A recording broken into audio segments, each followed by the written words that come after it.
I assume most people have not heard of me. Most people. I am a lifetime research scientist. I worked for 32 years in the pharmaceutical industry and biotech. My most senior positions were at Pfizer. I was Vice President and worldwide head of research in allergic and respiratory diseases. Since 2020, I have been speaking out against the fraudulent pandemic and the intentionally dangerous injections. And my experience has been to have been censored and smeared, largely. So if you've not heard of me before, that's the reason, that censorship and smearing is the experience of people who try and tell you true things that the authorities don't want you to hear.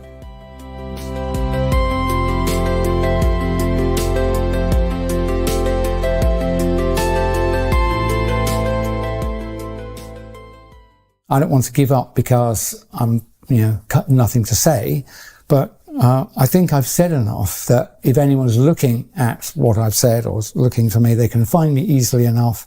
And if they're not, putting out another 10 videos or 100 videos is not going to reach them. So I think there'll be things for me to do. I think this could easily be a year of major change. But I can't see the point in doing that much more, frankly. I've done over 300 video and audio interviews, and I'm more concerned than I was in 2020, 21. I'm more certain, unfortunately, I wish I wasn't, I'm more certain of the tentative concerns I had then. I've got a much better understanding of the history behind what I call the nonsense, the 2020 lies of the not pandemic, and to inject people with the not vaccines. Yep. I got a much better understanding of all of the work that's preceded it.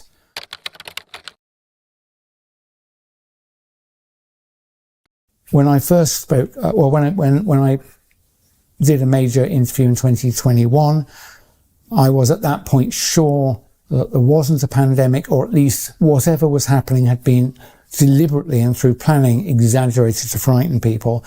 And I focused very much because of my history as a research executive in pharma for over 30 years.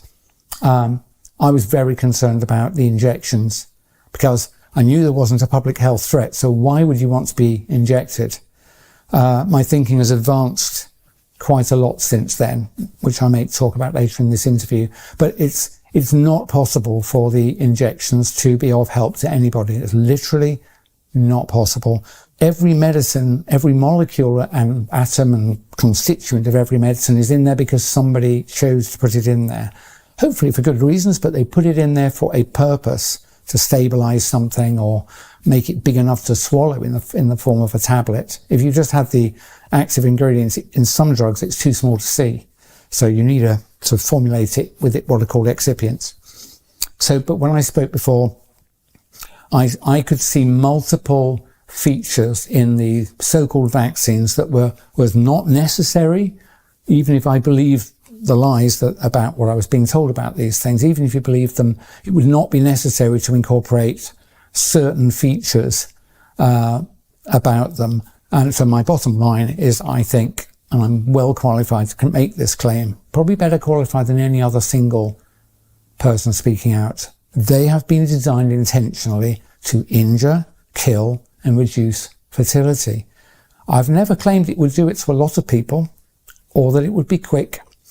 In fact, specifically, I remember saying at the time, I don't think they want to risk injuring and killing too many people early on, because people will spot it. What I expected once I started looking around and noticing other things, like there was a talk of electronic money, getting rid of cash. And there was talk of digital ID. I remember Tony Blair trying to do that in the 90s. And frankly, I joined the dots, and I could see a world in which you were required to have digital ID, that cash was removed, so you had to spend only using digital money. And I thought, you know what? If I was the evil person, I would say that your digital ID will not be valid unless you're up to date with your injections. And I came across a document from the EU. It's called EU Vabeco, V-A-B-E-C-O. And it's a scheme that started in 2018. Bottom line is that the EU Commission anticipates a future in which every EU citizen has a digital ID whose validity is governed by whether or not they've been injected with the latest mRNA-based, quote, vaccine. So they anticipate regular injection for the rest of your life. That's, you know, if you, and the idea is it'll improve health and safety as you travel around, which is a lie. It's a lie. You being vaccinated doesn't protect anybody. In fact, I would recommend no one has any vaccines at all, from what I've discovered in the last year or so. But, you know, honestly, when have governments ever given a flying one about your health and safety? You must know that a claim that you must do something for your health and safety is what is called, it's an excuse, it's an ostensible reason. These people who are trying to take our lives away from us always use two things. It's always two things. They'll tell you about something using the excuse, the ostensible reason. So in this case, it'll be you have to be jabbed to protect you from marauding viruses. The real reason is I'm afraid they want to make you ill and kill you. That is the truth. It's absolutely clear. There's really only one senior institution. It's a group of people who you can see as supranational groups from the UN, WHO, the International Panel on Climate Change, the World Economic Forum, you know, Bilderbergs. You should see them as the same. They're different manifestations. Trilateral Commission. Keir Starmer's a member of the Trilateral Commission, the only elected British politician who's a member of this globalist group, at least that particular one. They're all founded by the same group of people. They've been running for, you know, decades to much longer than a century. And I believe that they believe their destiny is to control all us little people, all us. They see us as useless eaters. Useless eaters. Where have you heard that phrase before? What happens to useless eaters, do you think? I think they believe it's their destiny, maybe their obligation, to take control of everyone, everywhere, forever, using digital means. So digital ID, digital money, geolocation, and an obligation to be injected, something like that. You don't need much more than that. The control mechanism is so frighteningly simple. I warn people, and I'm not going to sign up for digital ID. I'm probably going to regret that statement, but you don't need a new global single format editable digital biometric ID. But that's what digital ID means. Single global editable biometric digital ID. I'm warning you. I'm trying to help. It's the last really important decision you will get to make. If you sign up for it, the people who are taking over do not require your consent, your collaboration, you to do anything after that. And this is why I'm going to tell you why. Even I, as someone who's not involved in finance, I'm clever enough to see that the debts of all major countries has been deliberately piled on and escalated to the point where it's obvious to all of us that the debts can never be repaid. We're struggling even to service the interest on the loans. So at some point, I predict with great confidence that an event like 2008, the global financial crisis, only 1,000 times worse, will occur. And that will mean every country is bankrupt at the same time. All businesses would be bankrupt at the same time. And to find out what will happen to you, if like me, you're sort of comfortable and middle class, and early retired and got a bit of saving, you should be really frightened what I'm going to tell you. David Rogers Webb. David Rogers Webb. Here's my matching half in finance. He's a retired hedge fund manager who discovered that the laws pertaining to private property rights have been altered over the last 50 or 60 years surreptitiously in every country on the planet. So when you think you own something, I invite you to look in. If you've got an investment account, you will find now, you won't find any statements to do with ownership. You'll only find the phrase beneficial owner, beneficial ownership. It makes no difference most of the time. You can buy it and sell it. Let's say it's shares, stocks, bonds. You can receive dividends and so on. But the small print says, in the event of a large enough default, all the financial intermediaries who owe money to the people they borrowed it from, and then they owe money to the people they borrowed it from, in the event of a large enough default, the senior secured creditors, the people at the top, may seize the assets ever pledged as collateral by the layers below them. That includes your house, your pension, any stocks and shares you have in an account with an intermediary like Hargreaves Lansdown, AJ Bell and the like, JP Morgan. Basically, legal theft of all of your assets will occur, I think, within hours of a large enough financial crisis that I've just discussed. So even if you didn't think anyone was plotting against you, I think you would agree with me that, in fact, I factored in it when I was doing retirement planning. I assumed there would be at least one other 2008 during my life when I set out my affairs, so that I would probably be able to survive that. But we can't survive this. So yes, I think there will come a time between now and 2030 where legally all your assets will be stolen. I remember there's a lady called Catherine Austin Fitz, who's a finance lady. She says, I believe that possession, where we're talking about objects, not humans, but where it comes to objects, you really only own it if you can sit on it and defend it at the point of a gun. And I know she says it to get a laugh, but there is something to that. If you've left any assets with a third party, maybe you own some gold and it's in the bank. Maybe you do have, a large pension with a financial intermediary. Upon a large enough financial crisis that is being engineered, because, as I'll explain in a moment, look how useful this is. At the moment of that big enough financial crisis, all of the institutions will be bankrupt and all of the assets will be moved legally, stolen legally, and they will belong to the senior secured creditors, because those assets have at some point been used in a financial transaction. There's no point in you protesting that they haven't told you they borrowed it and it's not really theirs. This has been tested in a major court in New York, where one financial institution was both the custodian and acting on behalf of senior creditors. So it stole the assets of another of its clients. And it went to court, and I'm afraid it was found that they were legally able to do that. So David Rogers Webb, a free book called The Great Taking, is my gift to you. You should go and read that. So that's part of the takeover. It is a takeover. It's a global coup. And I've explained that if you sign up for digital ID, it'll be the last really important decision you make, because your digital ID will be the only thing that your governments, institutions, and anybody authorized by those holding power will recognize you through. So you won't exist anymore. You'll be replaced by a QR code. You are not a number. You're an address to some resources. And that makes it particularly dangerous, because those resources can be edited. And one of those fields, for sure, will be your vaccination status.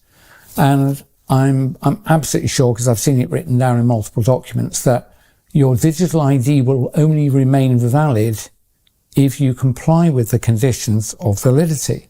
So one of them will be, have you had your latest recommended or mandated jabs? And because of the fact that I'm qualified in toxicology and worked for decades with others in what's called rational drug design, when I look at these jabs, the constituents, I am certain, formally certain, that they were designed to hurt you. And so, the digital ID will lose validity unless you roll your sleeve up. You must see that's designed to injure and, I believe, ultimately kill you. But you won't be able to escape that, because all your money will also be associated with your digital ID. So let's say you've gone to a supermarket, you want to buy a drink and a sandwich. You'll beat them through and it'll say, how do you pay? And it'll say, present your digital ID. And the cash register, as it were, the cashless system, won't proceed until you show it your QR code. And if you're not vaccinated, and if that means your digital ID is not valid, it will say, sorry, transaction refused. The merchant will not be able to sell you the product. So you can see how difficult this is. Now, a valid digital ID, just like a valid passport, is today required to cross a border. And I have no problem with a passport, of course. But I'd be pretty cross if to buy petrol I had to show my passport, or to buy a bottle of water I had to show my passport. But that is what's coming. You'll have to show your digital ID. If you said hurty words on the internet, you might find that your digital money doesn't work. If you're outside of your 15-minute zone and you're not authorized to be, you will not be able to buy anything. That's what's coming. It's the ultimate tool of slavery, the digital. It's called the digital gulag by other people. I think that's not a bad phrase. And the way to stop that happening is to put your foot down and don't sign up for it. If they tell you, say you're, if it's a government, they might say we're not going to give you benefits unless you sign up for digital ID. I can't help that. I'm going to tell you, you at this point have to choose. Obviously going to engineer it so that you'll feel you can't refuse. If you sign up for it, your life is going to end. Your free life is going to end. So I would say, like I always did with the jabs before I really knew what was going on, I would say, don't decide anything now. Defer your decision a month, maybe another month. Same with digital ID. Please, when it's first put to you, and especially if they threaten you, we'll have to fire you if you won't sign up for this. This is good for you, is it? Why would they threaten you? Why would they punish you for not doing something that's supposedly good for you? And the answer is, I mentioned earlier, always two reasons: the ostensible reason, the excuse, or the real reason. And the threats come because the real reason is what I've been telling you. It's for bad. So if they tell you they won't pay your benefits if you don't sign up for digital ID, I'm going to ask you to swallow hard and not sign up. You might have to sign up in a month or 3 months. Don't sign up. The more people who don't sign up, the more likely we are to be able to defeat this, because other people will be taking their lead from you. So if you've got children, I think you should be willing to go hungry for a bit. If I have to, I will, in order to stop this happening. So I've made the bold statement, I'm not going to take on a digital ID. And some people have said, you will lose access to your money in your bank accounts. Do you know what? So be it. If I sign up for it, what's going to happen is what I've outlined to you. Money's not going to matter. One, they'll steal it. And secondly, I don't want to survive in a world in which I'm beeping my way into and out of shops and beeping my way to buy some mouldy bread with insect flour, right? I'm not going to live in that world. So I'm just going to stop. And the worse the punishment threatened brought upon me, the worse the retribution, the more sure you should be that this is a bad thing. So even if they say we're going to fire you, say respectfully, I don't trust this system. I'm going to defer my decision. I'm not going to sign up this month. Let them fire you. I think they'll have to give up. Remember NHS 100K when they said, we're going to jab you all or you'll lose your job. And 100,000 of them campaigned on the street, and the government actually gave in the next week. So there's enough power if we only just take our courage in our hands. And you only need courage when you're threatened. You need some courage now. You need some courage now. I'm not frightened. I don't look frightened because I'm not frightened. Everyone's life comes to an end eventually. I don't want it earlier than necessary. But if I do what I think these evil tyrants want me to do, the end of my free life has been reached. Honestly, I think we can defeat this if enough of us are reasonably brave. You don't need to fight anybody. It would be pointless. They'd love you to get young, strong men if you get fighting on the street. I bet the government would love that. Never been my style. But the way to fight it is literally not to comply. So don't sign up for digital ID. I would say if they tell you there's another scary event and you need to go home and stay in, go out for a long walk. Go and find several friends and go for a long walk. If you believe at this point what you're being told on the mainstream media, I've lost all sympathy for you. So you don't have to do the research I've done, and you don't have to be a conspiraloon at this point to work out that something very bad is happening. So don't let them inject you with anything, is my recommendation. And don't allow yourself to be locked down or forced to wear masks or frightened by anything. It's all lies, all of it. And you've got to take your courage in your hand now and think, do I trust the BBC or this guy, Dr. Mike Yeadon, who warned you about the toxicity of the expected toxicity of the injections I warned about in writing before they were authorised in December 2020. And every day I've wished I was wrong, but I'm not wrong.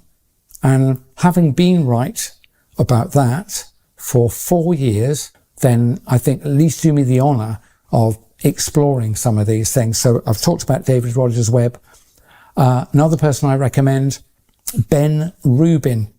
Again, I recognise a brother. He was in corporate consulting in one of these, I think KPMG or PricewaterhouseCoopers. And he has discovered that 20 years of his career was to do with like globalizing corporate systems, information systems and so on. And I think when he realized that he'd been part of, preparing an unpleasant scenario, a bit like me with pharma. Luckily, I had retired before I realised what was going on. But just to be clear, I would not take a commission in pharmaceuticals or biotech anymore. I wouldn't work in that sector anymore. I don't trust it, and I don't think it's a good thing. So Ben, look at what Ben Rubin is saying. Ben is a guy who spends a lot of time looking at like whole of governments, looking at whole of corporations, looking at integrated systems.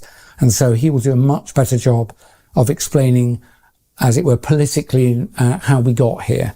But I think I'm pretty good at telling you, don't take the vaccine, and don't be frightened by the lies they're going to give us. That's what I would say. And for goodness sake, don't sign up for digital ID.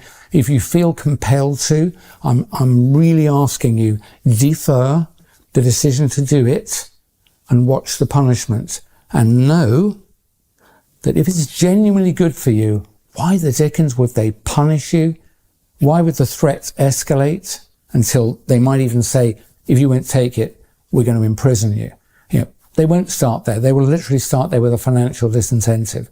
So defer the decision, even if you think you're going to have to sign up, please, because I think we can defeat them with that one move. And the other one is, don't believe the lies anymore. There's nothing much to be frightened of other than other humans, really. Other plotting humans are the thing you should really worry about. And there are plenty of them, and I'll name one of them, our former Prime Minister, Tony B. Lyer. He's not a good person.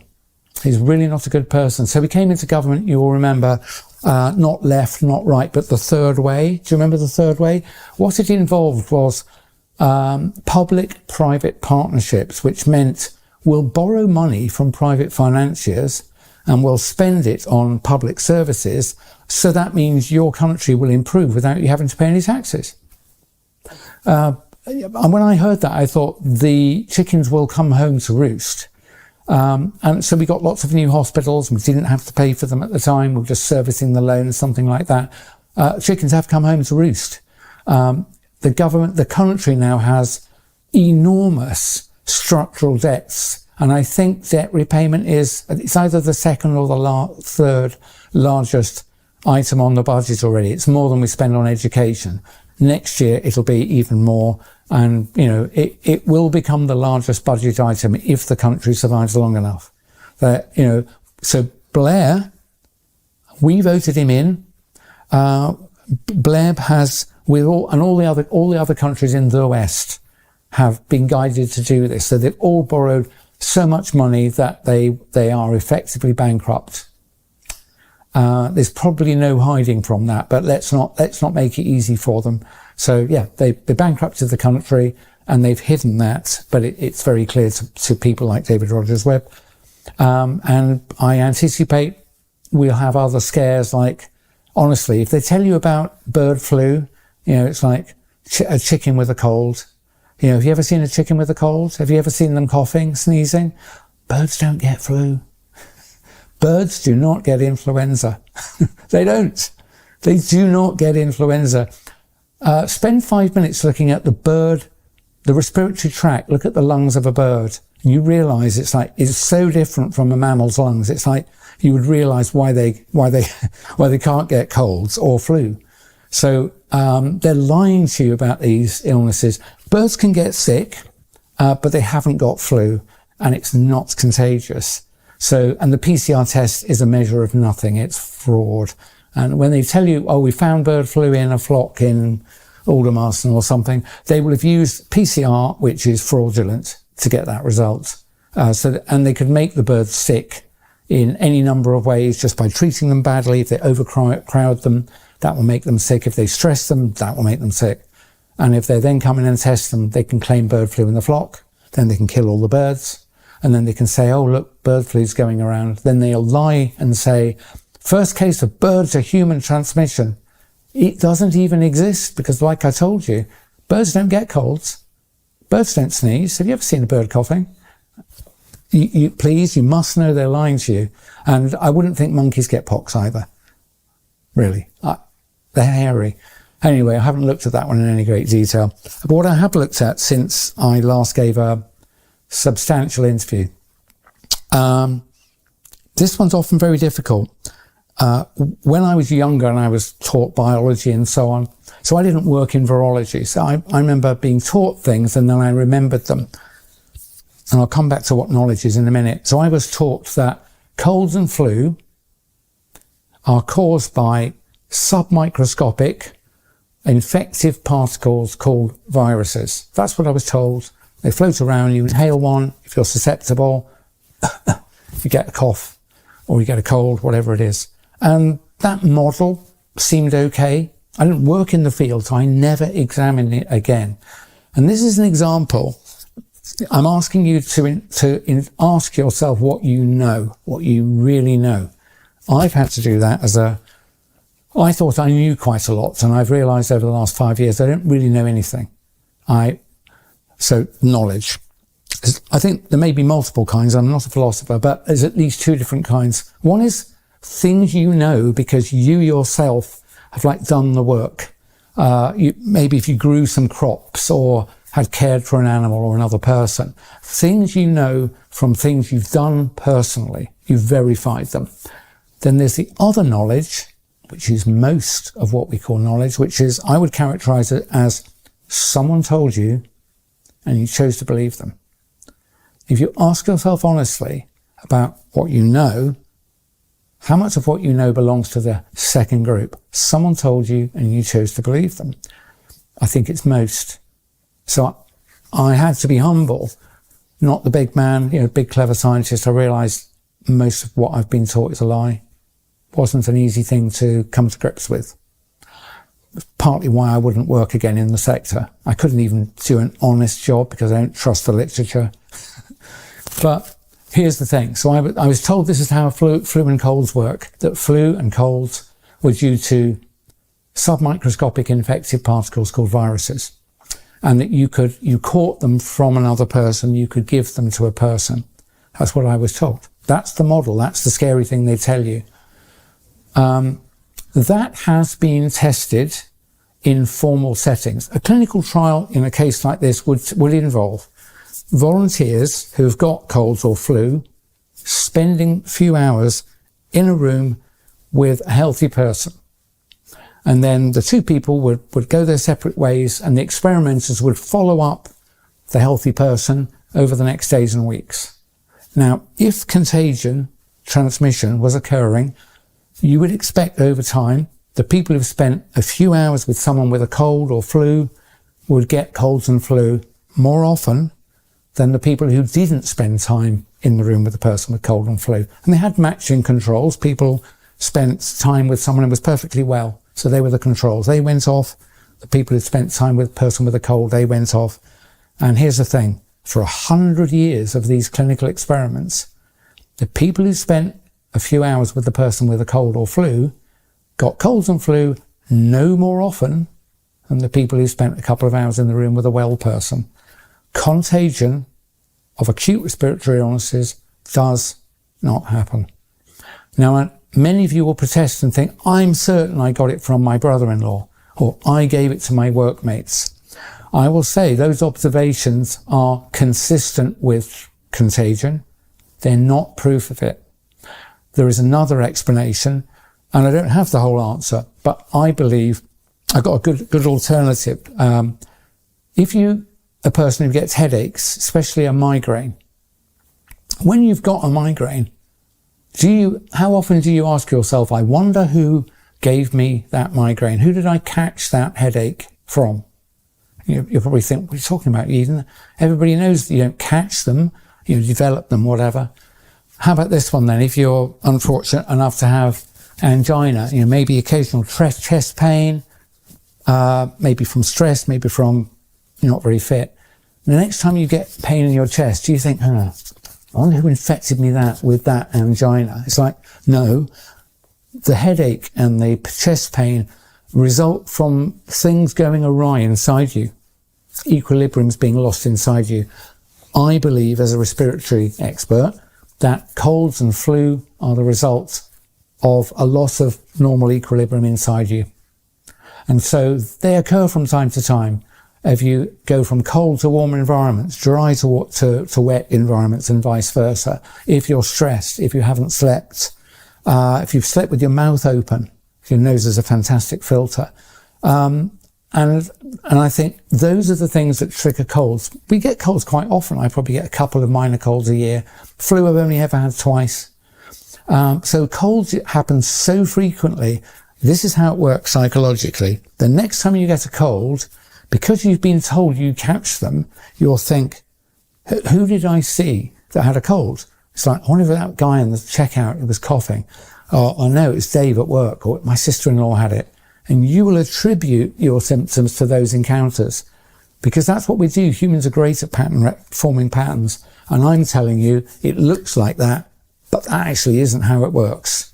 And so next time you spend time with someone with a cold and flu and don't get a cold in the week or so afterwards, remember, Mike did tell us you don't catch these things from other people. So, that means you shouldn't be frightened if they lie to you and said that there's a bird flu or, influenza or whatever it was called, COVID, because it doesn't work like that. These diseases do not work like that. They're normal illnesses. Your experience of them is a good guide to what will happen to you if you get one, which is mostly you spend a few days feeling a bit rubbish and then you get better. If it's flu and you're not old and ill, you might have several days where you're really unwell and in bed, but then you get better. So honestly, there's nothing to be frightened of but your other human beings. Do not get vaccinated. Contagion is a lie. You don't have to be paranoid. They really are after us.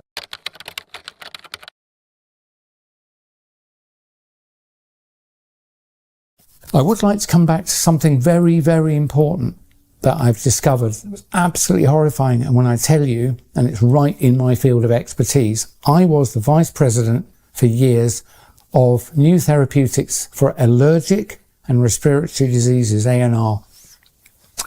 I will credit the terrific work of two Americans, Sasha Latypova, Latypova, Sasha Latypova, like me, a retired pharma executive. She worked in development, I was in research.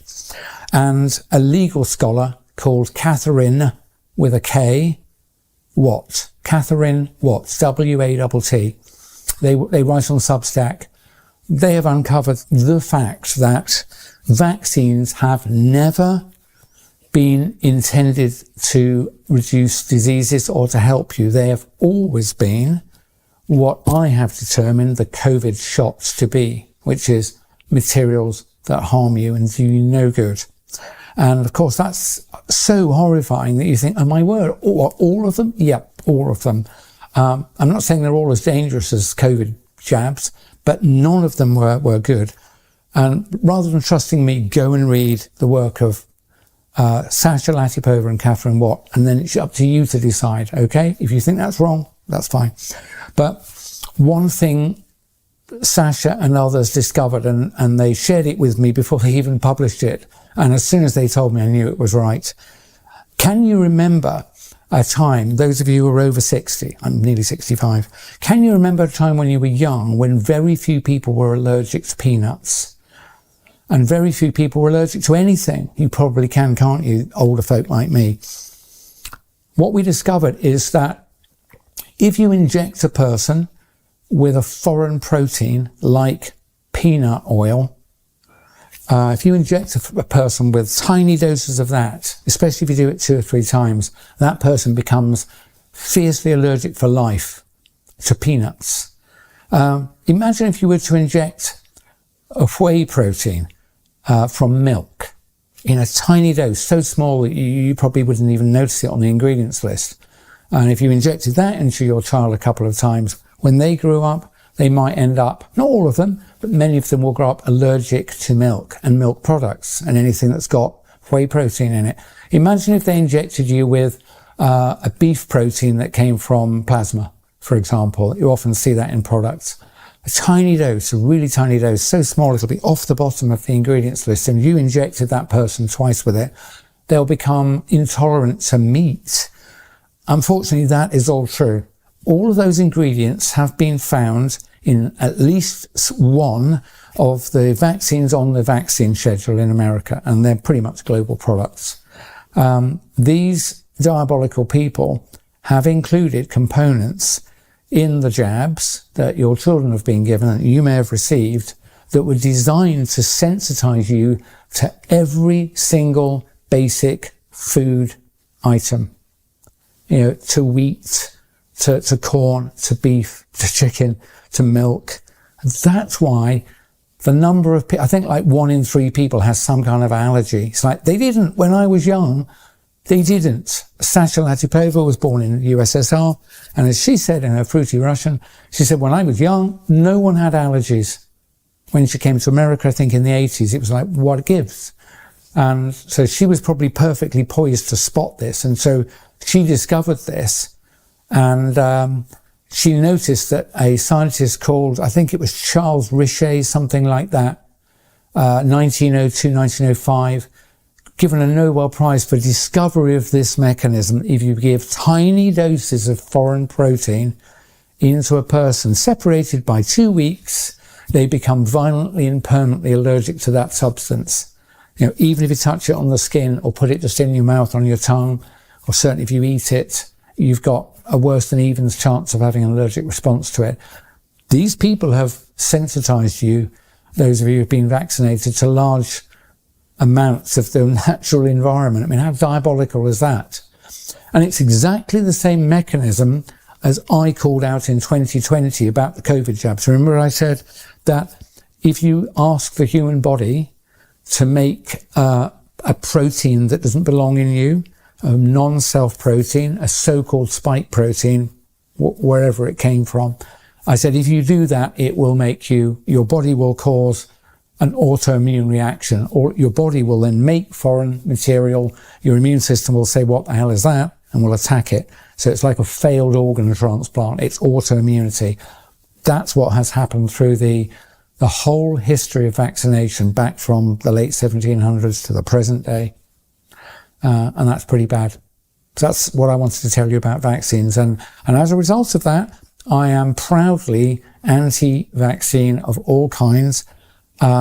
Remember, I've told you, at least where it comes to acute respiratory illnesses, they are not contagious or infectious. They're not caused by viruses, because there's no scientific evidence for the existence of respiratory viruses. I know this. I've done the work now. I've studied all of the literature. I've studied the clinical side. I've looked at the cell culture side. And as soon as I did, it's so obvious to me that each of the so-called pillars of evidence are fraudulent. They are fraudulent.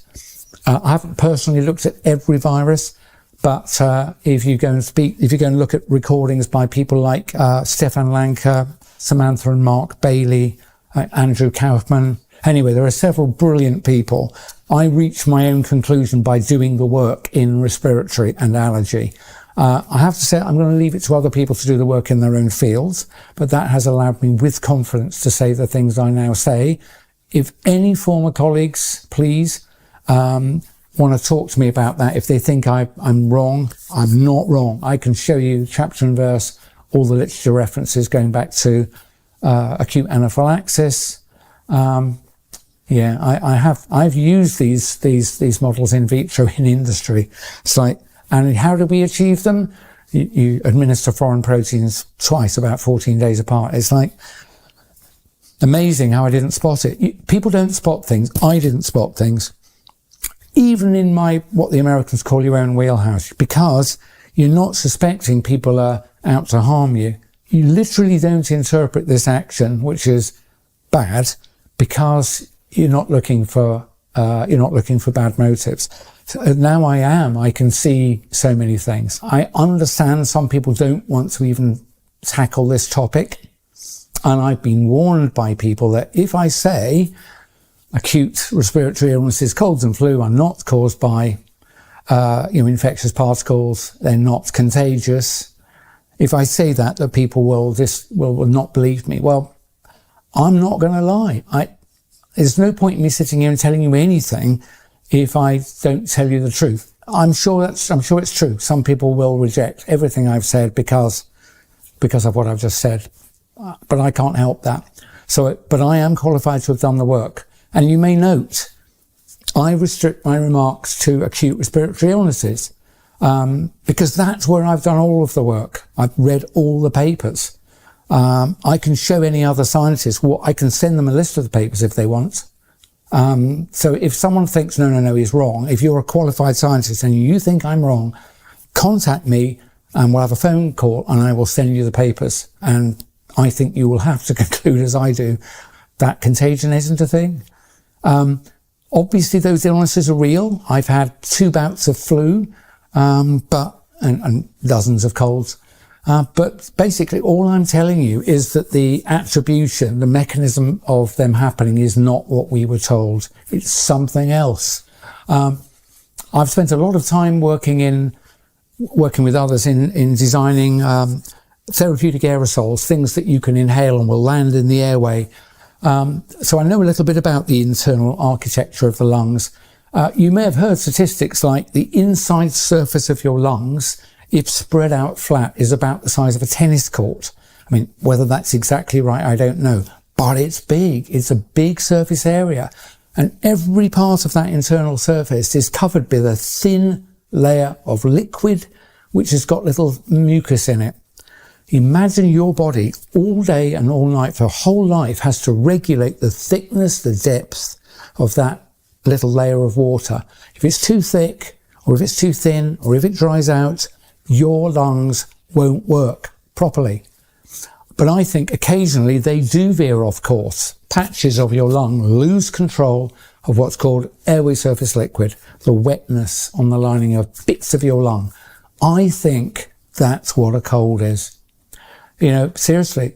I'll also offer one last piece of evidence, just to show I've done the work in my own area. You may know some people with cystic fibrosis, CF. It's a very unpleasant disease. It varies, though, in severity from, I didn't know you had CF, to poor babies that don't make a year old. What's the key problem in CF? It's to do with regulation of the state of hydration of your lungs and also your gut to some extent. People who made adulthood with cystic fibrosis, not the most severe cases. What's the most common thing that happens to them? They get colds very often. They can't regulate the airway surface liquid layer very well because the cystic fibrosis problem they've got, that's part of the machinery for regulating it, is broken. When I thought of that, I thought, oh my word, that is why. So basically your health excursion, getting worse and then getting better again, is very similar to the episode that some people with cystic fibrosis have, because I think it's fundamentally the same mechanism. It's not caused by floating particles called viruses. It's caused it's not a conscious thing, but when you lose control of the balance, it's called homeostasis. When you lose control of the balance inside health of your lung. You might just get a scratchy throat, bit of a cough, and you bounce back. Oh, I thought I was getting a cold there. Or you might get a bit of a cold, or you might really go down with something chesty, or you might have to take to your bed. And I think those are like a nested series of excursions from health and back to health. All right, that's what I think colds and flu are. They're not contagious. They're not caused by viruses. And I've given you a better explanation for what a cold is than the official story. So I invite you to take that on board. So yeah, I understand people not wanting to speak about viruses, but I think if you know the truth, you just have to speak it or get off the stage.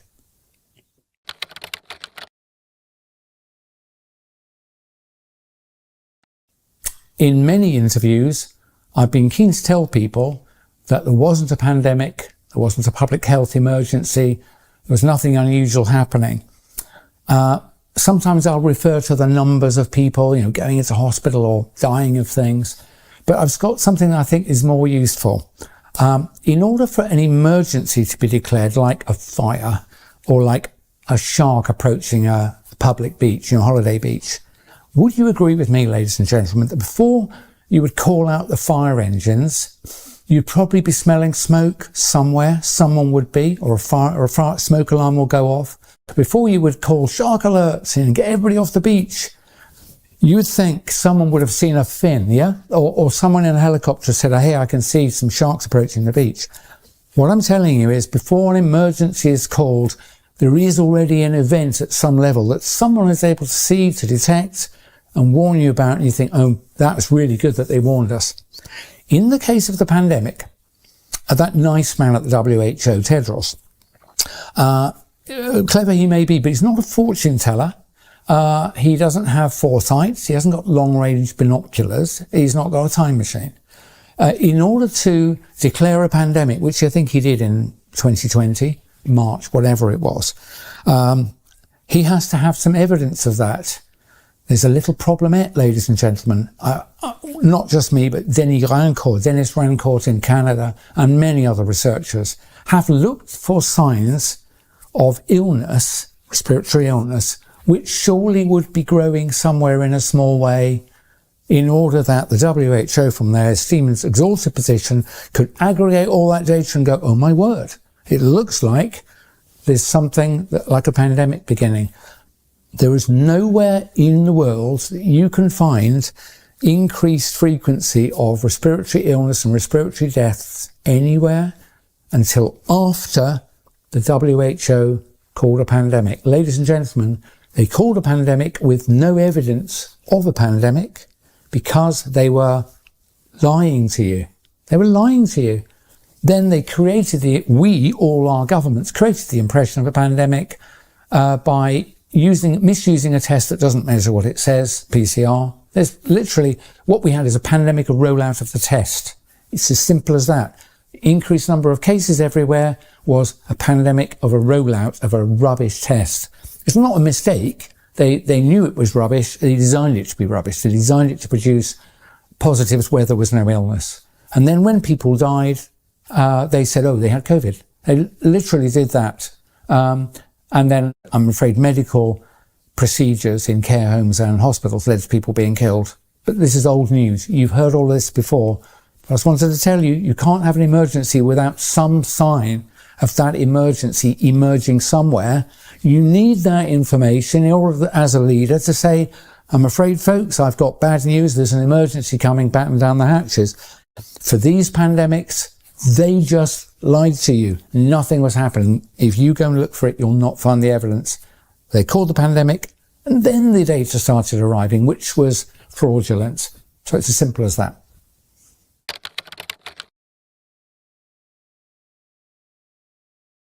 If you do nothing else, have a look at, the Club of Rome, the Trilateral Commission. Honestly, things like climate change and diseases that pandemic were decided to be used by people concerned about population, for which there's no evidence of real concern. They decided at the same time to frighten you with diseases and changes to climate. It's the same group of people at the same time. And after that, there was a diaspora of propaganda. Honestly, people might say you're not qualified, but, I'm very qualified to read the scientific literature and to find my peers. So I've found at least 3 or 4 people who've spent longer in atmospheric science and climate than I've spent in pharma R&D. And there is no question that there is no significant change to the climate of the world since pre-industrial times. Some people think it's a degree warmer or so. We're not sure. We weren't measuring it very much. Honestly, where do you think they got the temperature data from when there were virtually no thermometers? And they weren't calibrated to each other, and no one checked what the records really said. So this idea that they know it's 1.5 degrees, it's a lie. The temperature of the world has changed much more than that, repeatedly in geological history. Much more than that. But the key thing you should know is there is no connection between CO2 in the air and the temperature of the surface. By which I mean, because people say, oh, it's a greenhouse gas. It's like, yeah, we don't live in a greenhouse. A greenhouse is a closed system. If you modify CO2 in the atmosphere, a pretty much open system, all that happens is the bits that are warm transfer their energy to other atoms and then they radiate them back out into space. The reason we know this is that there are ice cores from deep polar ice that have been looked at by several independent groups. What they all show is, yes, temperature has modified over time. Atmospheric CO2 has modified over time. Here's the important information. Changes in temperature always preceded change in atmospheric CO2. Atmospheric CO2 moves in response to the change in temperature. Warm water doesn't hold as much CO2. The seas are big. There's a lot of volume of the sea, so there is a lag. But after temperature of the air has warmed up, after a large lag, the sea warms as well. It releases some of its CO2. Everybody knows a fizzy drink loses its bubbles, which is CO2 dissolved. It loses its fizz when it warms up. So you know what I've just told you is true. Warm water holds less CO2 than cold water. When the Earth warms due to changes in solar output, modification of our non-circular orbits, alteration of the angle of the Earth to the solar ecliptic, any of those things and maybe others, whatever it was that makes the Earth warm or cool, the CO2 movement takes place afterwards and in the same direction. So all of this fear-mongering about burning fossil fuels, adding CO2, and that will change the Earth's climate, it is a lie. And they're lying to you to frighten you and to get you to accept, for example, restriction on internal combustion cars. Given what I've just told you is true, why would you not have 100-year-old technology that's being refined and is the exhaust coming out of very good cars today is cleaner than the air coming in through the intake in any city that's a bit grubby. It's that good. Catalytic converters, nitric oxide converters as well in things, especially in diesels, computer controlled fuel injection, stop start. They're literally the air coming out. You can't smell petrol when you walk around London. When I was a kid in a big city, my eyes would stream from the raw petrol pouring out from the cars. So there's no justification for restricting the use of cars, petrol cars. You know the restrictions with electric vehicles, but my conclusion from watching other people who understand engineering, the push for EVs is nothing at all to do with getting you into an EV. It's to get you out of your internal combustion engine car. And the the zero emission vehicle mandate that our government has specialised in, which requires automotive manufacturers to sell a higher and higher proportion of their total sales as EVs each year, the effects of this will be to destroy, to bankrupt and reduce the mass manufacturing conglomerates, people like Volkswagen, Audi Group, Ford, and so on. They will be bankrupted. Now, they may be collaborating with World Economic Forum or not. It doesn't really make any difference. The quick example of Volkswagen, Audi, they're not allowed to sell the number of cars we would like to buy, petrol and diesel, because the company and the main dealers know that they'll be fined £15,000 a car if they don't sell 28% as EVs. So they're going to restrict, and they are already restricting, petrol and diesel sales, and it's only 2025.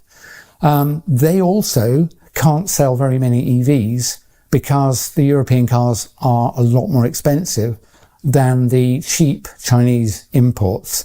I'm not having a go at China. I think this has been arranged by global financiers. On the one hand, it's like a 1-2 punch. You can't sell petrol and diesel because we're not going to let you. And oh dear, your cars are uncompetitive with the cheaper Chinese cars. There are 180 Chinese EV makers. At the moment, I think 1 or 2 is profitable. And I saw a press report from, the trade press that said by the end of this decade, 7 to 9 of them will be profitable and the rest will have gone. What that tells you is someone is willing to spend hundreds of billions of dollars to manufacture cars, I would suspect, at a loss in order that they can be delivered to Europe at a loss in order to destroy the mass manufacturing capability of Europe. And as a result, it'll be, oh dear, there are simply not enough cars to go around anymore. So in the end, they won't need to mandate it. There literally won't be any. So, and that's one big concern I've got. You might think, why would I comment? I like machinery. I commented before that I like wrenching, spannering my own vehicles, cars and bikes mainly. And I was filmed in 2020 in my bike shed. So I've paid attention at least to automotive changes. I recently had a hire car on holiday, which was brand new, and I hated it. The thing is full of surveillance technology. It's full of, I think they're called ADAS, Automated Driver Assistance System, something like that, ADAS. And it's an EU set of regulations, but it will be rolled out worldwide. And they're the things that are slightly irritating, that beep at you if you're 3 miles an hour over the prevailing speed limit, will shout at you if you don't stare out of the windscreen constantly. If you take a hand off the wheel, it'll tell you to put your hand back on the wheel. Those have, on average, I read in a trade press, over 10 cameras in the car, only a few of which are outside. Most of the cameras are facing inside and facing you. You are being recorded at all times that you're driving. It's so one of them focuses on your eyes so that it's checking whether you're looking through the screen, whether you're tired or not, if your blink rate slows. And this is not to assist you. This is ultimately to ensure that you will not be able to control and drive your own car. So let's give you one example. You must have heard of 15-minute cities, even if you think it's a conspiracy theory. Just imagine your 15-minute city is a radius of, say, 3 miles from where you live. It might be that much in bad traffic. With these always-on cars that are connected, what do you think will happen when your vehicle crosses the edge of that 15-minute boundary? I know what's going to happen when it is turned on. The vehicle will probably slow down. It probably won't stop immediately, but it will be disabled. It'll go into limp mode and you'll only get into first and second gear. They're not going to allow you to drive out of the 15-minute zone in a modern car. And there are so many other things. That's called geofencing, one word. Go and look it up. I know personally somebody whose car was updated as a favour from a dealer, and when she got it back, being a lawyer, she happened to notice that she had to accept new terms and conditions. And she had plenty of time, she went through the terms and conditions. And one of them was, when you say OK, you will allow the manufacturer and the authorities to activate geofencing software in this car. That's what they're going to do. So, and that will ultimately be probably related to your things like your digital ID. Otherwise, where do they know where you are? Well, with the car, they know where the car is. But they probably want to associate the owner of the car. They'll know who's in it because your face is in multiple cameras. So they'll know who's in it. If you try to cover your face with a mask, I suspect the car won't start if that isn't already incorporated. If I was an evil person, I'd design that. And you can assume that whoever's running this are more evil than me and more imaginative. Is this the world you want? It's not the world I want. Honestly, I would detach the internet, turn it off, and jump up and down on all the digital devices if I could. Yeah, lots of things would become inconvenient, but it's a much better world. And what's crucial about that world is it cannot be taken over by a small number of people. These digital devices are essential for the global coup d'etat, which started in 2020. Without that digital technology and the ability to communicate with you, to alter what your mind is thinking about, what you pay attention to propagandize you, and ultimately to regulate you through digital ID. Without that, they couldn't do this, all of this control. People say, oh, why do they want to do it? It's like, I don't know exactly. I used the example in several previous interviews that if you witnessed an assault of several people were attacking someone on the pavement, and you phoned the police and said, there's an ongoing attack and I'm worried a guy's going to be killed. I've seen a flash, which I think is a knife. Will you get someone here straight away? The police go, wait. And before we come out, we need to know what the motive is for the attack. It's like, see, asking why they're doing it is an understandable question, but it's not material to whether it's actually occurring. It is occurring. I don't know exactly why they're doing it. I don't know. I think they're deeply evil people who feel entitled to control the life of people like you and me, who they regard as profane, useless eaters. That was a phrase used by Mao, by the way, before he took steps, which led to the deaths by starvation of hundreds of millions of people. I think these people have absolutely no difficulty in taking steps that will lead to the deaths of hundreds of millions of people. It's been done repeatedly. And these people are entirely comfortable in doing it. And they are doing it. So I've said to people, you didn't know that the injections were dangerous initially. You do now. Anybody who rolls up their sleeve now and has an injection, I have no sympathy for you whatsoever. I know that's an unpleasant thing to say, but I'm not trying to be a diplomat here. If you are so stupid and uninformed that you will allow yourself to be injected again, I have no sympathy for you.